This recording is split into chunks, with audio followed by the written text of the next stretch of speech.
Hermanos, buenos días. Nos encontramos entonces en el jueves de la 24ª semana del tiempo ordinario. Y hoy terminaremos de meditar la lectura continua de la carta del apóstol San Pablo a los Corintios, la primera carta que llega a su último capítulo, el capítulo 15. Amigos míos, quizás prestando atención a algo que escuchó San Pablo, algo que pudo haber recibido como cierta información, Pablo dice, bueno, tenemos que conservar, guardar y anunciar el Evangelio tal y como lo recibimos de Jesucristo, que primero se lo reveló a los apóstoles, entre ellos Pedro.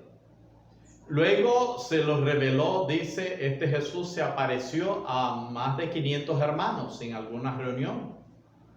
Y luego, dice Pablo, se apareció a mí, que soy el menor, el último, como hablando Pablo como si él fuera como el aborto de todos ellos. El que no lo merecía. Esto permanece en la mente de San Pablo.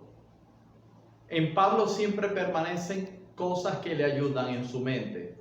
Sobre todo, cosas que le ayudan a ser humilde. Soy un apóstol, pero no merezco llamarme apóstol, porque yo perseguía a la iglesia de Cristo.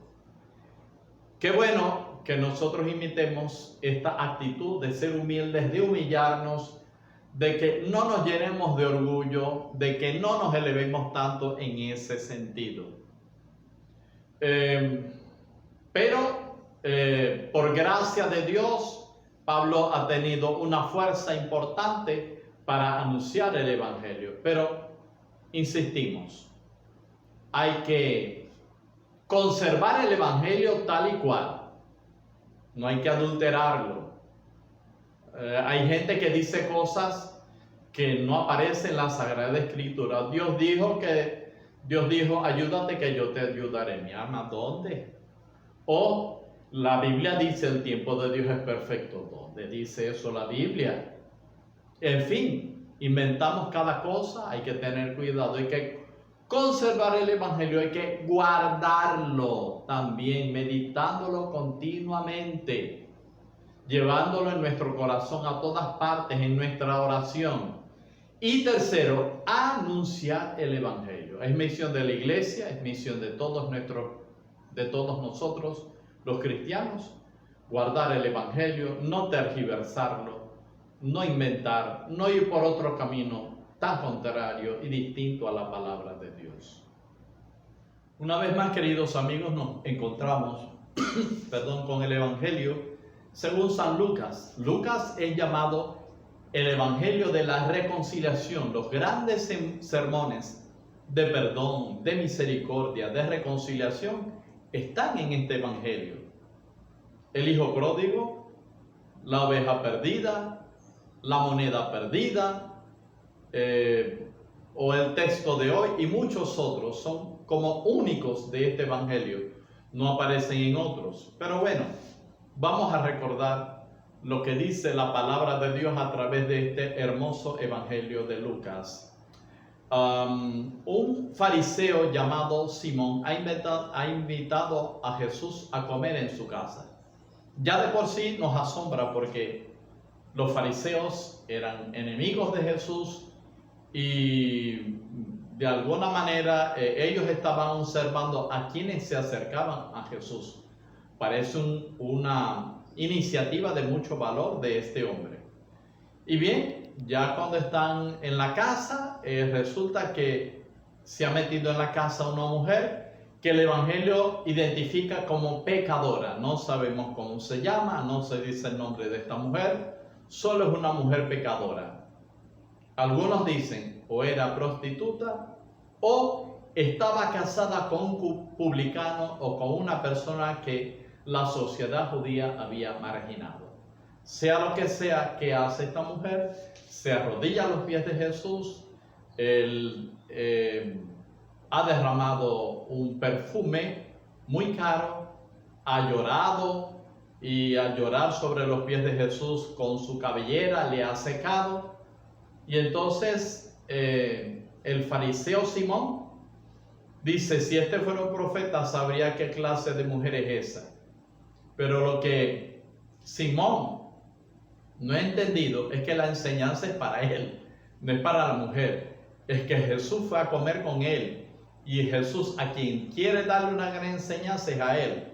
Y no descubre los pecados de la mujer, que lo sabría Jesús, sino que descubre el pecado de Simón a través de una parábola, la parábola del prestamista que tiene dos acreedores o deudores. Uno le debe 500 denarios y el otro le debe 50. Y entonces el prestamista le perdonó esa deuda a estos dos deudores. Y entonces Jesús, como colofón, le pregunta al final, ¿quién de los dos mostrará más amor con el prestamista? Y con un tono frío, incredulidad, no lo sé, Simón responde, supone que aquel a quien le perdono más. Y dice Jesús, es verdad. Y Jesús va a recordar que Simón el fariseo no cumplió con una especie de protocolo que se tenía con las personas amadas e importantes en aquella época. Colocar perfume sobre la cabeza de esa persona, invitarla a lavarse las manos, secar sus manos, recibirlo con el ósculo, con el beso.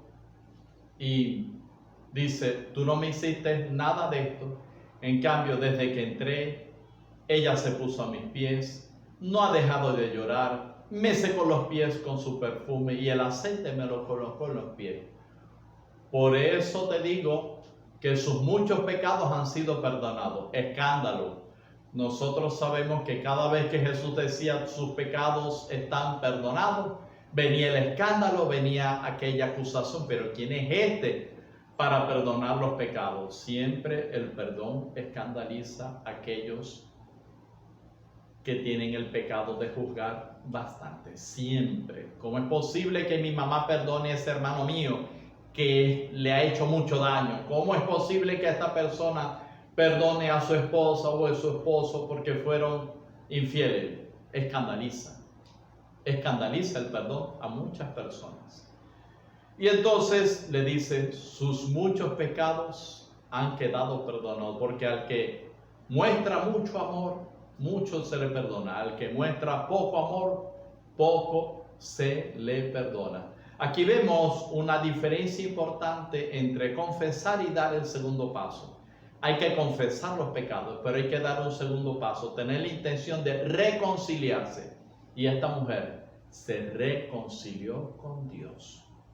Nosotros debemos confesarnos, pero tener la intención de estar en paz con Dios, de abrazarlo, de llorar con Él, como lo hizo esta mujer, humillándose, reconciliándose con Dios. Vete, tu fe te ha salvado. Pide perdón.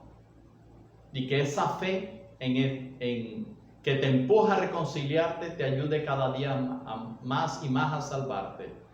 Y recuerda, recibirás mucho perdón entre mucho amor, mucho arrepentimiento.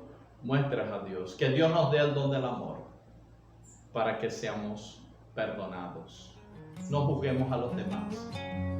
Arrepintámonos de nuestros pecados. Dios te bendiga. En el nombre del Padre, y del Hijo, y del Espíritu.